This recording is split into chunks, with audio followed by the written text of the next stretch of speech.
Good afternoon. I'm Holly Bohart, Senior Editor of Books and Related Resources at NAEYC. I'd like to start by thanking all the early childhood professionals who have joined us for this webinar as we celebrate our most recent book, Essentials, Supporting Young Children with Disabilities in the Classroom. The author, Dr. Pam Brillante, is here with us today to talk about how to best understand and implement inclusionary practices in the classroom to help children with developmental delays or disabilities successfully alongside their peers. Pam has spent 30 years working as a special education teacher, administrator, consultant, and professor. Her full-time faculty position in the Department of Special Education and Professional Counseling, William Patterson University in New Jersey, Pam continues to consult with school districts and present to teachers and families on the topic of high-quality, inclusive early childhood practices. Before we get started, here are a few housekeeping details. Some people using a telephone line may experience a slight delay. You will have the best experience using the sound on your computer. After the presentation, we will have time for questions. If you have questions you want to ask Pam, write them in the question box on the lower left side of your screen. She will answer as many questions as possible at the end of the presentation. Thank you again for joining us this afternoon. Let's get started. Pam, over to you. Well, thank you, Holly, and good afternoon, everyone, and welcome to the webinar.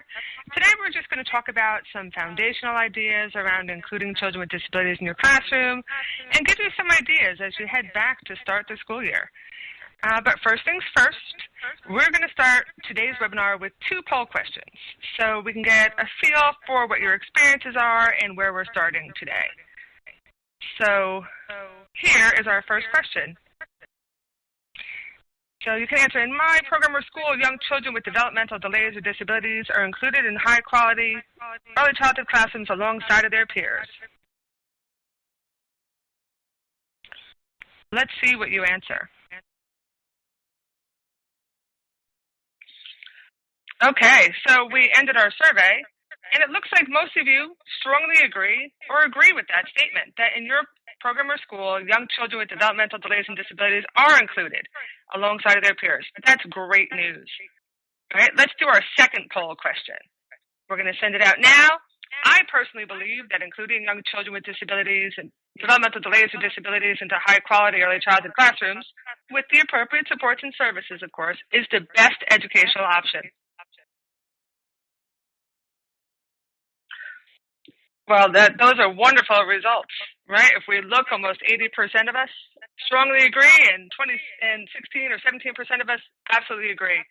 What a wonderful way to start this webinar, and it's almost like my work here is done, and we don't even need to talk about it.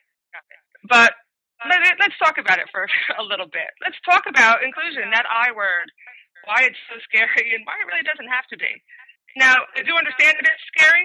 And there's some legitimate reasons why that teachers are scared about including kids with disabilities into their gen ed classrooms.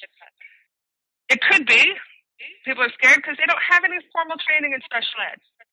And if they did have some formal training, they might not think it's enough formal training, that they're not really prepared themselves to be the teachers for children with disabilities. And I have to tell you, I've been a special ed professor for many years, and I train those teachers to go out and be special ed teachers. And I'll admit, I don't give out magic wands, right? There's really nothing special or that special about special ed, right? We don't teach them any real special, skills or anything like that.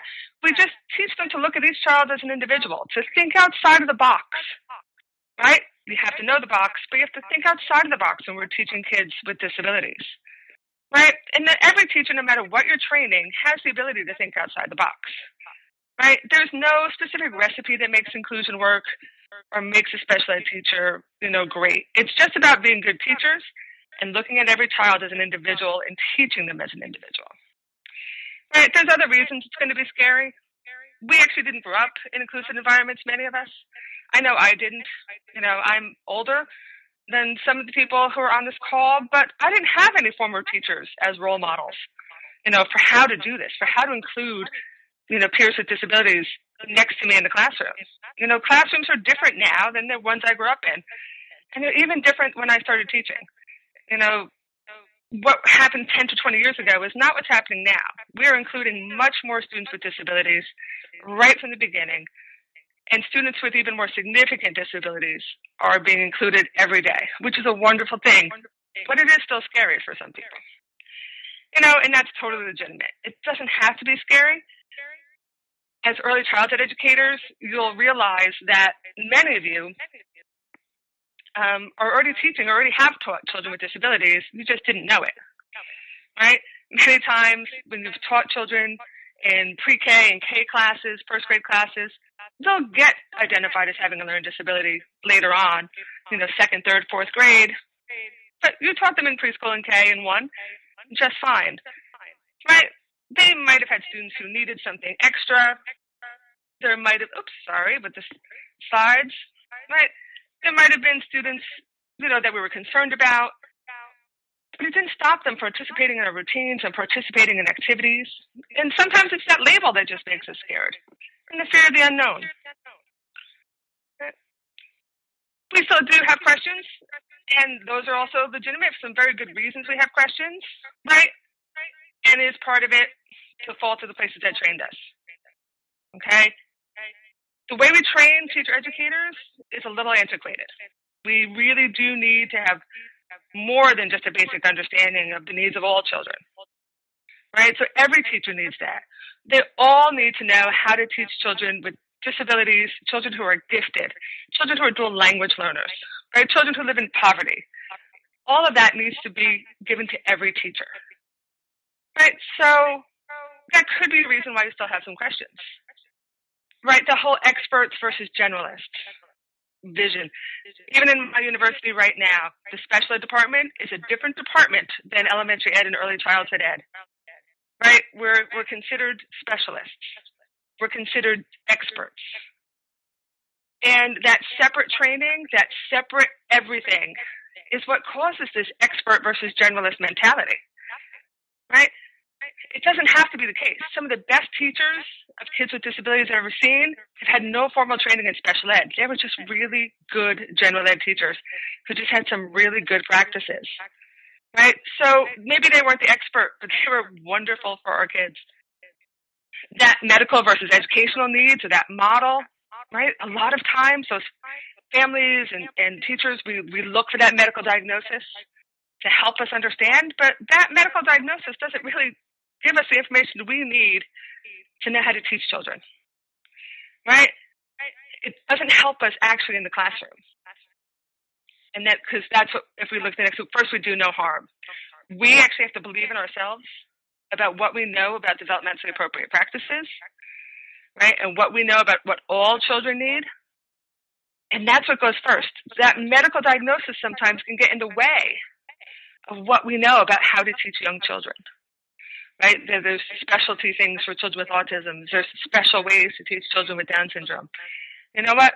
That first do no harm. First, it's about giving kids what all kids need, right? And then that specialized services and expertise, right? Many of us have started to work with these specialized services, these occupational therapists and behaviorists, and all sorts of other people. We have no idea what they do. We have no idea how it applies to us in our classrooms. And these so-called experts can intimidate us a little bit. And they sometimes, especially when they come in and take the child away to have a service, or they come back and they give us unrealistic ideas, it's really, we have these questions because there's no collaboration, right? We need more collaboration. We need more cooperation. They also need to learn from us. We know an awful lot about how children learn and about developmentally appropriate practices that these specialists and these experts don't know, right? So it's okay to have questions. We have to believe in our own knowledge and believe in our abilities and believe that there's plenty of times we actually have the answers. And these generalists and specialists, they don't have them as much, right? Because children are more alike than different, but disabilities are sometimes a gray area. There's an old saying that says, if you've met one child with autism, you've met one child with autism, right?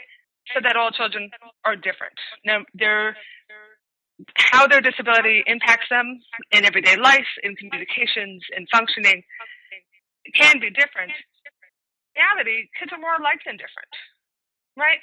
And a lot of children with disabilities may have many more skills than people give them credit for, right? As an educator, an educator in inclusive classrooms, one of the keys to inclusion is to look at what the child can do and work on that strength, right? When they're in early childhood, that gap is not that wide, right? So, and it's just as important for the children with disabilities to learn those personal self-help skills that everyone else is learning, those problem-solving skills that everyone else is learning, the social and play skills everyone else is learning, and those language and communication skills. They all need that. As children grow older, that gap does grow wider. For some children, and a second grader who's developmentally more like a preschooler can be a challenge to accommodate in a general ed class, second grade class. But we always have to remember that though a lot of children with disabilities may have many more skills than people give them credit for, right? As an educator, an educator in inclusive classrooms, one of the keys to inclusion is to look at what the child can do and work on that strength, right? When they're in early childhood, that gap is not that wide, right? So, and it's just as important for the children with disabilities to learn those personal self-help skills that everyone else is learning, those problem-solving skills that everyone else is learning, the social and play skills everyone else is learning, and those language and communication skills. They all need that. As children grow older, that gap does grow wider. For some children, and a second grader who's developmentally more like a preschooler can be a challenge to accommodate in a general ed class, second grade class. But we always have to remember that though some developmental areas are delayed, it's usually not every developmental area, right? They do have strengths. Kids do have things to work with, right? Everyone can do something. Everyone can participate in some way. And everyone can make progress on their own developmental level, right? And that's important for us to remember. Right? Because inclusion is a philosophy and a practice. It's not a place. Some people believe and think it's a place. It's that classroom down the hall where children with disabilities are educated alongside their peers, that inclusion class, right? But it's not about a place. It's not about that class. It's about that way of thinking. It's about that way of acting that supports that every individual is accepted, is valued, and is safe in our rooms. And inclusive classrooms make that conscious, evolution to meet the changing needs of every child in the classroom, right? They're always moving and changing, okay? Years ago, we used to do something called mainstreaming. Now, I don't know if maybe some of the younger people on the call haven't heard about that. But years ago, we used to send children with disabilities into the gen ed class, and it was a real sink or swim mentality, right? It's, we didn't make any changes to the classrooms. We didn't make any changes or accommodations to the routines or the activities or anything like that, right? They either made it or they didn't, right? Federal law doesn't allow us to do that anymore, right? We don't mainstream anymore.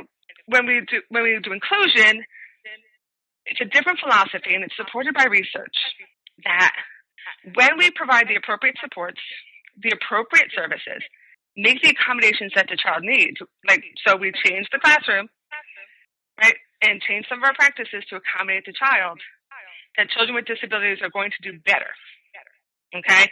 Years of research on this, right? We know that there is power in those gen ed peers, right? They actually do so much better, children with disabilities, and our typical peers do better too.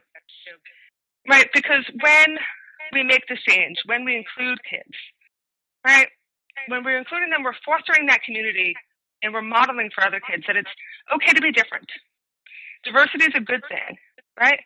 All children, including those with different abilities, belong here and can achieve, right? And that's an important thing that we're going to teach every child in the classroom, okay?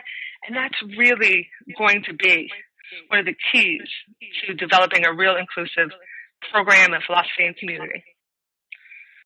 Okay? So why inclusion matters? It's about friendships. We can talk about that. I mean, there is power in friendships. It's more than just having a companion, right? Friendships actually help us reduce stress, improve our self-confidence, boost our happiness, and give us a sense of belonging, right? That I matter, that I belong in this place, right? If you ask some parents of children with disabilities what they really do want their child, they really want their child to have friends. It's not about letters and numbers and colors and shapes. It's about having a friend. It's about being invited along to a play date, being invited to a birthday party. It's about belonging, right? And some of our parents of typical kids, they don't think about that much. Their kids do have friends. They do have play dates.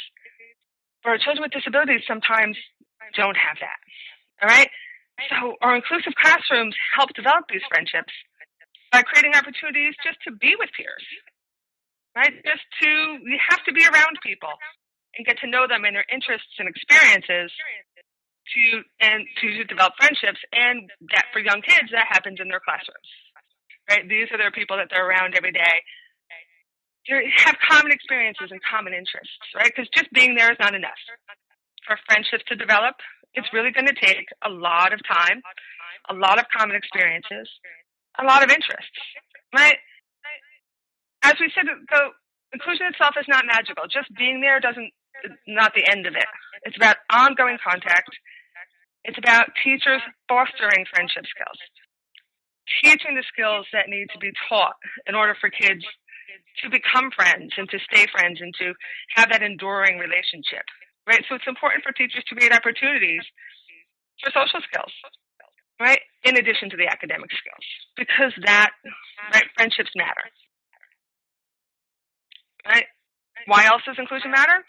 Individuality, right? When we talk about race, we talk about ethnicity, gender. It's part of who we are, but it's only one part, right? We have to think about that way with disability too. Okay, just as your race, all that kind of stuff doesn't limit what you're going to achieve, impairment shouldn't limit what you achieve either, right? We know never to say anymore that girls can't do this, girls can't be scientists, girls can't be astronauts. Of course they can, right? We're never going to limit what someone can do because of their gender, because of their ethnicity, their race. And we shouldn't do that with kids with disabilities either, right? We need to really model that everyone is valued for who they are, right? That everyone is unique, everyone belongs. And once we really see that we're valuing the individuality of each child, and we're giving each child the opportunity to achieve to their highest standards, they usually do. Kids rise to the occasion, which is a wonderful thing. So how do we do all this, right? How do we even look at this? Where do we start? Okay, so when we take a look at our curriculum, and we're taking into account the children's varied lives, lived experiences and what their needs are and what works for everyone, we need to look through the framework of Universal Design for Learning. Okay, UDL, very popular these days. It's not a one-size-fits-all solution now. UDL is actually about flexibility and having a flexible approach and customizing things for individual children. Okay, so UDL is about increasing flexibility in the way that teachers present information, in the ways that students respond or demonstrate their knowledge, in the ways that they're engaged. And at the same time that we're increasing flexibility, we're decreasing barriers to instruction. We're providing appropriate accommodations, appropriate supports, and challenges, and we're maintaining those high expectations for everyone. Okay, so UDL is not just about children with disabilities. Right? We can use the principles of UDL for every child, right? So it's for gifted children, it's for dual language learners, for kids who live in poverty, for kids from different cultures. It's really about everyone, right? So we look at UDL through three different lenses: through access, through participation, and progress.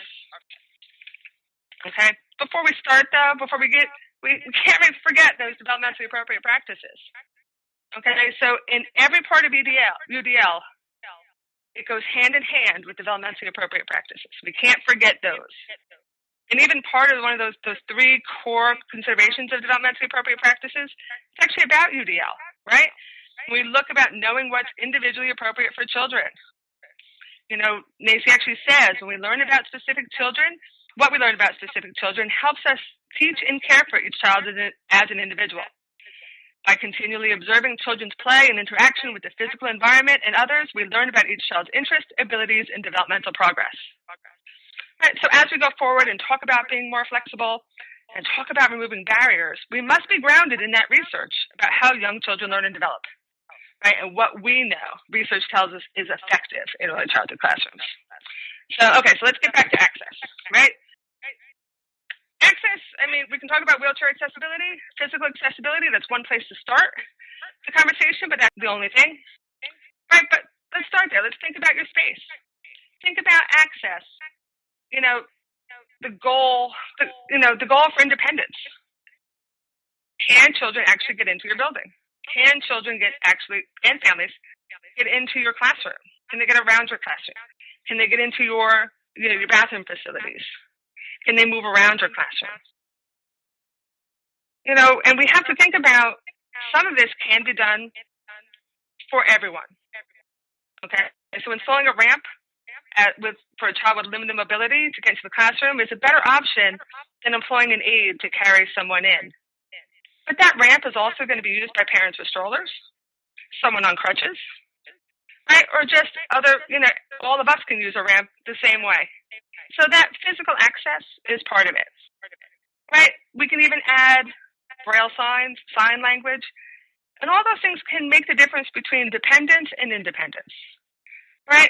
So teachers need to really look at their physical space from the child's perspective. Make sure everything's in reach of the children so they can get the materials and toys and put them away on their own, right? Independence is key there. We need to look at the outdoor play equipment that encourages the climbing and swinging and hanging, but with enough space so children with visual disabilities or physical disabilities can really safely participate. Okay? And we can even add different kinds of cues to the environment, right, to help, like the clapping sequence that we use to clean up. Maybe we can add turning on and off the lights to that to give a couple of different ways for children to access that information. Okay, so it's really about what you do, because the actions about access speak louder than words. Nothing says I'm not welcome like not being able to get into the classroom, right? So even when we think about access, think about your materials, right? Because access is more than just about spaces. So we need to make sure that children can physically access materials and use them as independently as possible. But you can also just look at the physical skills that you need to use and manipulate the materials. And you can adapt that in ways, to help each child in your classroom. Right? You can add paper clips to pages of a book so a child with a motor disability can turn the pages more independently. Right? That's not going to hurt the book, and that's not going to hurt any other child. Right? So even instead of games with thin cards that are hard to pick up, you can put those cards on a piece of thick cardboard or foam board to make it easier for everybody to participate. Right? But the key is to make things only as special as you need them to be. Right? And we want to make sure that we're not going to change them to impact anyone else. So we want to make sure that everyone can use these materials. They don't become special materials that only the children with disabilities can use, but they become changed or adapted so that everyone can use them. Right? So an access is not just about changing the materials, but it's about adding new kinds of materials to your classroom. Right? Adding materials with different levels of difficulty. So different children can access them at different points and can progress at their own pace. And having really open-ended materials that are flexible enough for all students on all levels to learn something from them. Right? So it's kind of a key. If the object only has one purpose and only one way to use it, it might not be the best object for your classroom. And just another note on the slide in reference to the photo. Some of the materials, we always make sure that the materials represent the children in the classroom. So when people have gone out of their way to make sure that they have dolls of different races and different ethnicities and things like that. But when I actually go to Eckerson classrooms, this is one of the things I see missing, that we're not representing people with disabilities from the community and from the classroom. And that's one of those things that you can add to your classroom, and it'll just make it's just a way to teach. It's also just a way to welcome, right? Just welcome more and more people to your building. Okay? Participation, right? Because access gets you in the front door, but it's just important what happens once you're through the door.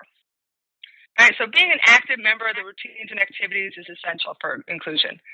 So, and removing the child from those routines, that's where some problems come in. So it's not full inclusion. It's not that total inclusive philosophy if we're taking students away to have speech therapy, to have occupational therapy.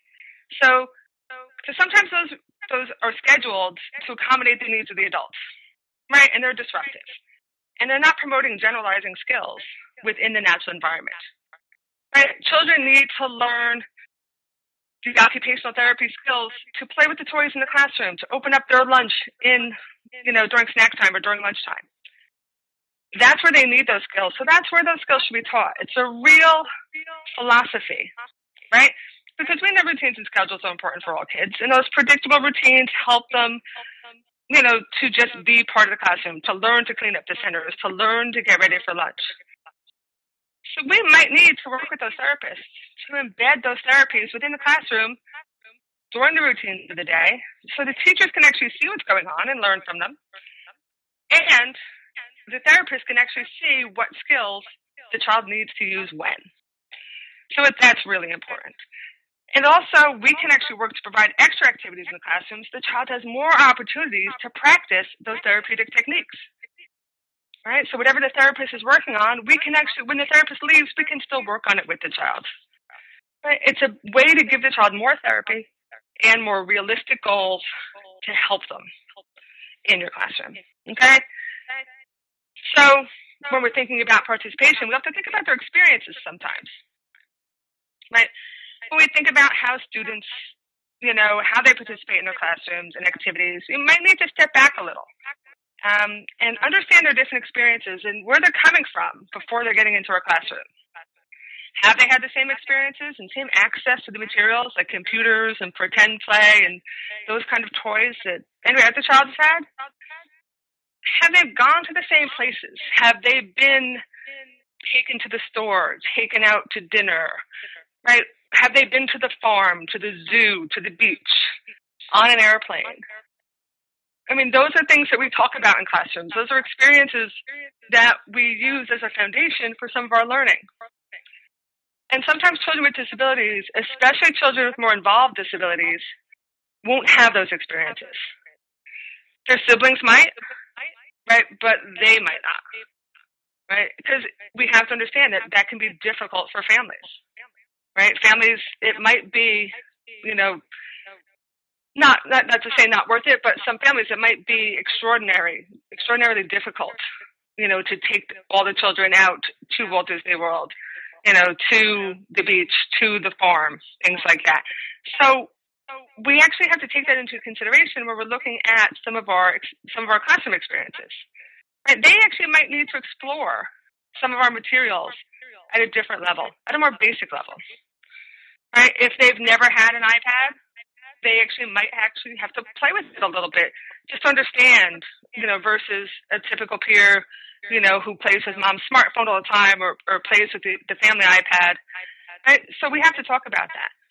Sometimes teachers might have to provide direct instruction on how to use these materials or even how to play in order for the child to be able to learn and express what they know. Right? Some children might not actually have toys for pretend play, especially children with autism. That's a skill that might need to be taught. Right? So we actually have to work and teach some of these skills. But teachers, we need to let their experiences be our guide.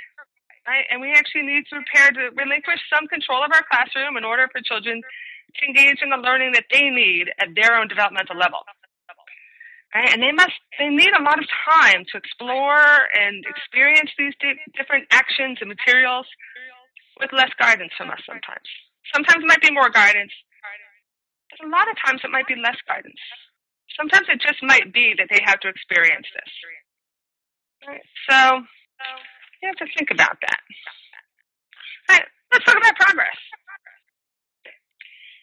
It was once told to me, it was explained to me that general ed and special ed were like a road trip, right? So that we're all headed to the same destination. But the roads we take in special ed might be a little different. They might be the more scenic routes. It may take us a little longer to get where we're going. Right? But if you think about it, it's true. We're all headed in that same direction. Right? We all need the same skills to live independent lives.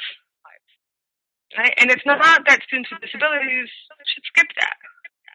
Right? We need to learn all of it. We might learn it in a different way. It might take us more time. but it's not going to be something different in the end. We all still need to learn the same things. Right?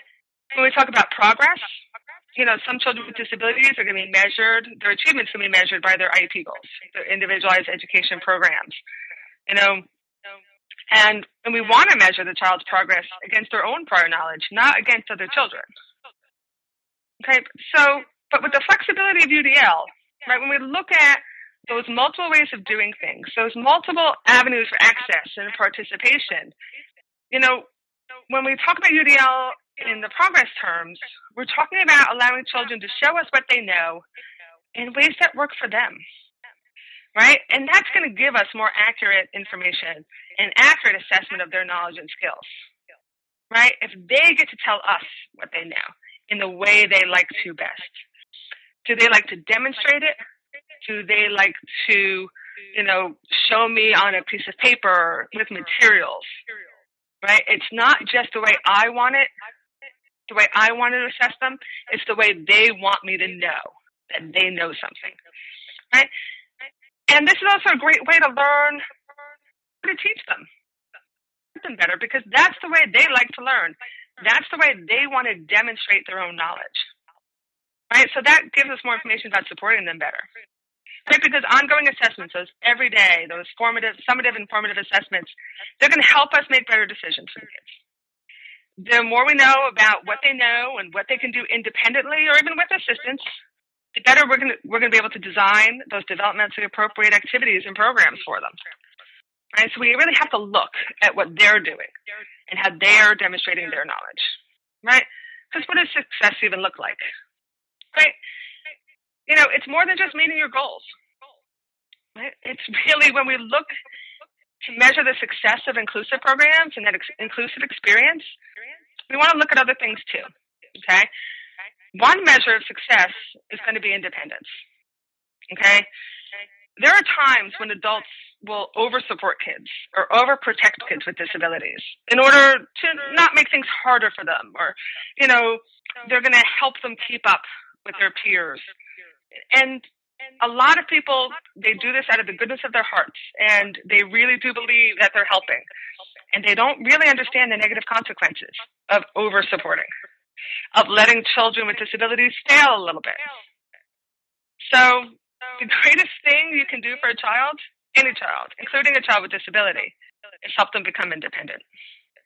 And maybe it's even more important for children with disabilities to become independent, because doing things for children makes them over-reliant and more dependent on adults than they need to be.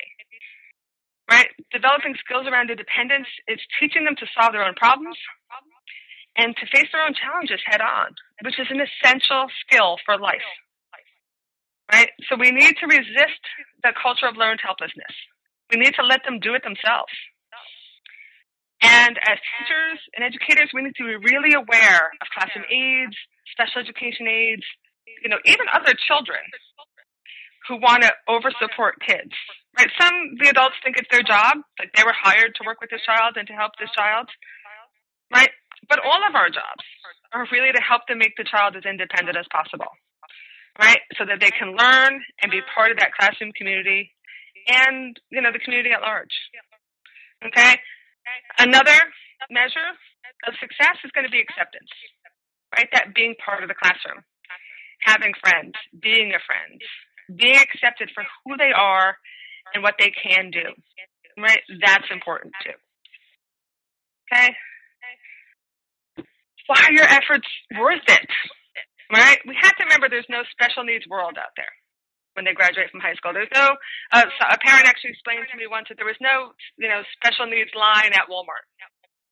Right? That they were going to have to live in the real world, and the real world was going to have to live with them. Right? And that was an important, thing that a parent explained to me. Right? And we have to realize we're not going to fix them by segregating them into their own classrooms. Right? Because the more you're segregated, the less you're going to learn to live in the real world. The more time you spend away, the harder it's going to be to become assimilated into everyday life. Right? So if we want them to be active and productive members of the community when they're older, we have to welcome them into the community right from the start.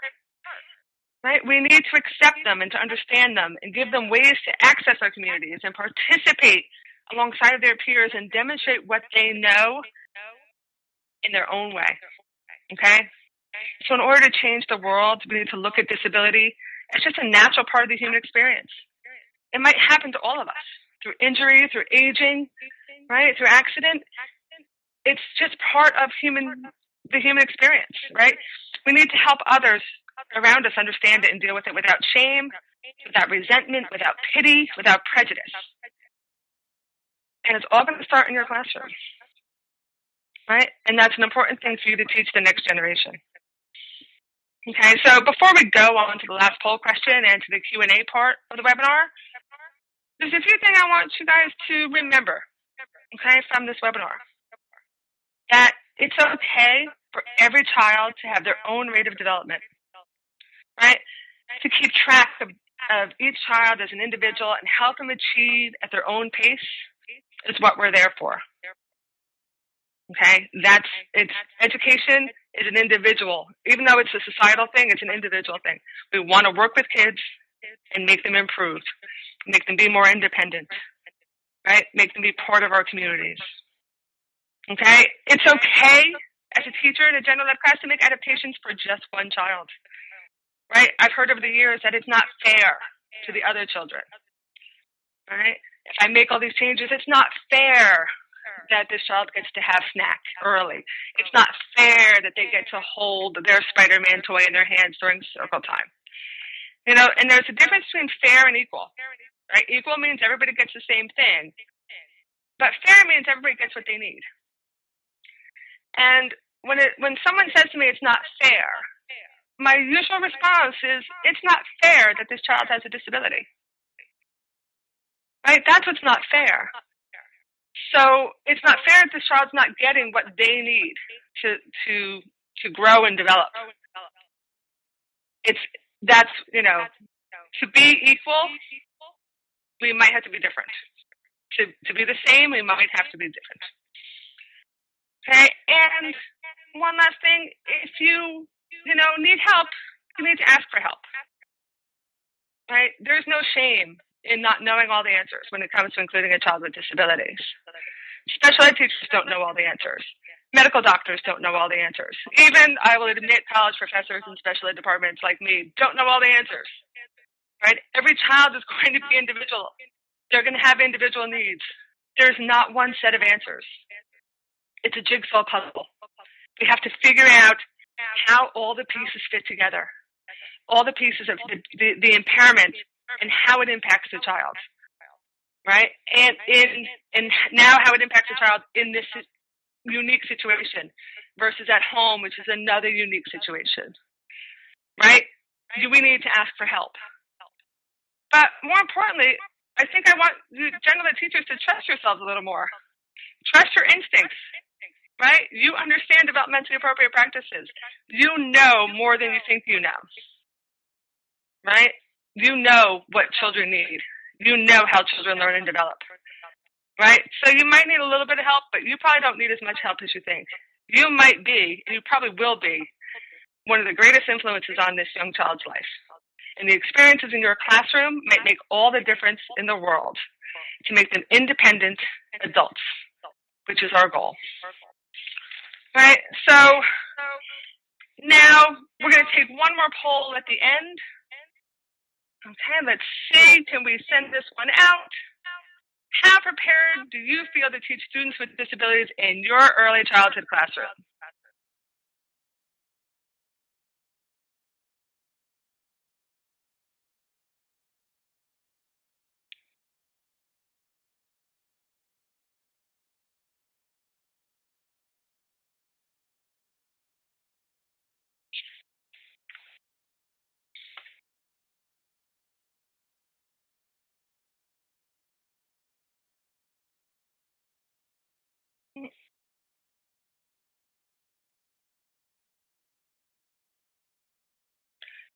All right. It looks like most of you strongly agree. And you know what? I agree with you. I actually think you are prepared to teach students with disabilities in your classroom. So one of the things that we're going to do is we're going to start a little question and answer. I think Holly is going to let us know some of the questions along the way. We have some good questions for Pam. Oh, good. Yes. The first one is, find it hard when there are a lot of children in the classroom to give attention to the ones who have disabilities. What are some things I can do? One of the things that it's really helpful is we teach peers to help each other, right? So it's not always the adults having to give the attention, the adults having to give the support. You can actually have peers support children with disabilities in the classroom. You can have partners. You can, take some of those kids who know those routines well, who know the, activity already, who actually have those skills already, and give them some more responsibility about helping the kids who may not have the skills yet, and have them support each other. I just actually did some research over in the Netherlands, and I was in a preschool classroom with 30 students and one adult. And the students were taught that it was their responsibility to help each other. And it's a cultural thing. It's the way the children are brought up, but it was absolutely wonderful. And we saw children helping each other, helping children with physical disabilities, helping children without over-supporting them, right? So it might be a way for you to teach other kids to help each other instead of just always saying it's your responsibility, it's the adult's responsibility to help. Share the wealth, share it with the other kids. What else, Holly? Okay, another question. Special ed teachers tend to work only with the children with disabilities in our classrooms. I'm wondering how they're trained. Are they trained to work in inclusive classrooms or only in special ed classrooms? It might depend on your state. It might depend on, how teachers are prepared. I know a million years ago when I became a special ed teacher, I was only trained to be a special ed teacher. I actually say many times that I should send an apology letter to my first few classrooms of kids, because I actually didn't know about developmentally appropriate practices. I was trained to teach ages 3 to age 21. So I never learned about early childhood or that high quality until I went and got my master's in early childhood. So you might want to look at, how your teachers are trained. And, because now in my state in New Jersey, you have to be a general ed teacher first and then get your special ed certification later, which is a wonderful thing. But also look back at your own practices, right? How welcoming are you? Do you co-plan with this special ed teacher, right? Sometimes as a former special ed teacher who went into other people's classrooms, sometimes it felt like I was intruding. It felt like, they didn't want me there. So, but once the teacher actually opened up to me, the general ed teacher opened up to me, and we co-planned, and we started to share the classroom a little more, it became a wonderful experience, right? So look at how they're trained. They might not know about developmentally appropriate practices, then take the time to teach them, right? They might feel a little, hesitant to take over in your classroom or to take a larger group. Take time to plan with them, even if it's just, by email. Take time to plan an activity with them. Bring them in a little more. Right? So, you can go back and find out how they were trained and how you could switch that around, because it's not any good if they're only going to work with kids with disabilities. The peers are going to be the more helpful, so work with both of them. Okay. How can I reassure parents of children who don't have disabilities that we can meet their children's needs when there are children who need more specialized attention? It's actually very hard. A lot of families, will hear about, Bobby or something. Bobby needs this. Bobby had a meltdown, and it's just important for you to talk to parents about, working with everyone, right? So, and how much you are working with their child, how much you know about their child, right? So you might just need to reassure them that you are doing exactly what you're supposed to be doing. You are working with every child, right? And that you know what their child is doing, you have assessments on them, and you can assure them that if their child needs any assistance, you're giving it to them too, right? Everyone gets what they need, in all different senses. So, as long as you make sure that they understand that their child's needs are being met, And as long as you believe that too, I think part of it is you have to believe it yourself, that you're meeting everyone's needs, right? So, you bring it back a little introspection and then really make sure the families know that everyone is getting exactly what they need and support they need. So, do you have another one for me? Sure do. Is it a good idea to educate other parents in the class about a child's disability? I wouldn't do it specifically. I wouldn't, you can give them an overall generalized, introduction to, early childhood and how disabilities are impacting in the classroom without saying, Sam has autism and this is what autism is. The parents of a child with disability might want that, and that's something you could work on together, but without their permission, and without their, I would say input, I would stay away from anything specific. So you could work with them. You can, especially if it's an obvious disability, if it's something, the child is, missing a body part or, has a medical equipment that children might be fascinated by, talk to the parents about how it should be explained to other kids, right? It's one of these, honesty and information is not going to hurt anybody. So, but don't invade people's privacy and don't go out of line. It's a fine line. We have to dance there. But I would talk to the parents of the kids with disabilities and ask what they want. So. And related to that, how do I explain to a child that another child needs more of my time or my attention? Actually, children are actually usually pretty good about that. It's usually the adults who have the issues. Children can actually see who needs help, who doesn't need help. You can reinforce, the kids who don't need help and, just by, giving them praise and, actually, working with them a little bit. But if a child's really needing help, you might actually have to give them some attention. That's actually a cry for attention. You might have to give them other attention. Catch them being good. Catch them working on something productive. Catch them being a good friend to a peer. Bring them in, with the child who needs assistance. Have them help. Give them more responsibility. Right? I mean, we've seen kids where, a young child wanted a toy and was going to have a meltdown if they didn't get the toy. Most of the kids in the room are like, just give them the toy. That's fine. They don't want to hear the kids scream either. Right? And they don't see a big deal about it. A lot of times it's just the adults. Right? But if a child is really coming to you and needs your attention, bring them in. Give them the attention. Have them help you help the child with a disability who needs more help.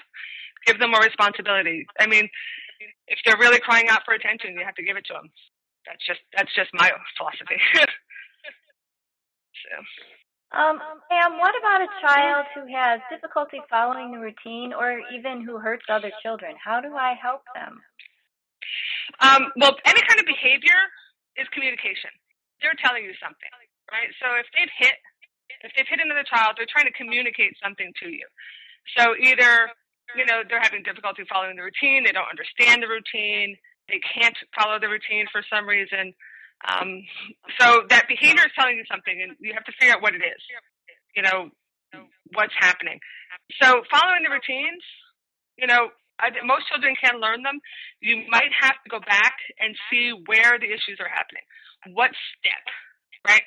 Do they need the routines taught to them again? What kind of supports do they need within the routines? Right? Do they need more visual cues? Do they, they might need an individualized visual cue to say, we're done now. This is what we're moving to next. Right? And as children learn the routine, they become more comfortable in the routine. But until they really learn it, there can be a fear. Right? They can, that fear of the unknown. What's happening next? Right? So we can add visuals. We can add a visual timer. Right? This is over in 5 minutes. Right? And actually have it be 5 minutes. That's one of my pet peeves over the years when teachers say, we have 5 more minutes and 30 seconds later it's over. Right? We're actually we need to teach the passage of time that way. Right? So show them those visual, timers that show 5 minutes elapsing. Right? Help them finish up what they're doing and round out what they're working on. to help them transition. You might actually have to teach them those routines, right? We just can't assume that they, if they don't follow the routines, they need to leave or they need something else.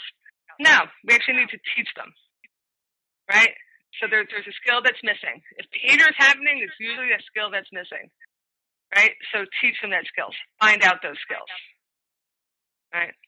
I hope that answered the question. Okay, we have a couple more questions. What are some strategies we could give parents for helping their child at home? One of the keys is independence, right? And have the children being independent at home, dressing independently, putting away their toys, being responsible for their own materials and their body and their clothing and things like that, right? Give them jobs, give them responsibilities. Okay, it's all those things. Routine is, it's hard for families, right? We know, right? Older siblings have a soccer game today, and sister's got gymnastics, and somebody's got karate, and we're eating in the car or we're eating fast food all the time. But routine it also helps children at home. It will help children in school. It would help them be more independent, right? Responsibilities, routine, independence. Okay? Those things, those even approaches to learning, as we're calling them, right? That persistence, that problem solving, what do I do? How do I do this? How do I be independent? That's going to help more than learning our letters or numbers or colors or shapes. Right? It's about learning how to be independent, how to learn. So, all right. Okay, and we'll have a final question. In child care, we typically don't have the support of specialists. What can we do to meet the children's needs? Sometimes you might be able to contact the specialists and work with the families. So in child care, if the child's receiving early intervention, the specialist might be going to the home if they're not coming to child care. Ask to talk to them, right? Ask to email them. Ask to, touch base with them. And talk to the families, right? Early intervention is a family training model, right? So it's not a services model. Those specialists are there, to make sure the families understand how to work with the kids. So they can teach that to you, right? And I actually would just really go with your good instincts, right? Working on, making the children as independent as possible. And, just trusting your gut, trusting your instincts, because they're probably more, on target than you think they are. So. Okay, and this will end our webinar. A big thank you to Pam and to all of you for listening today. Thank you so much.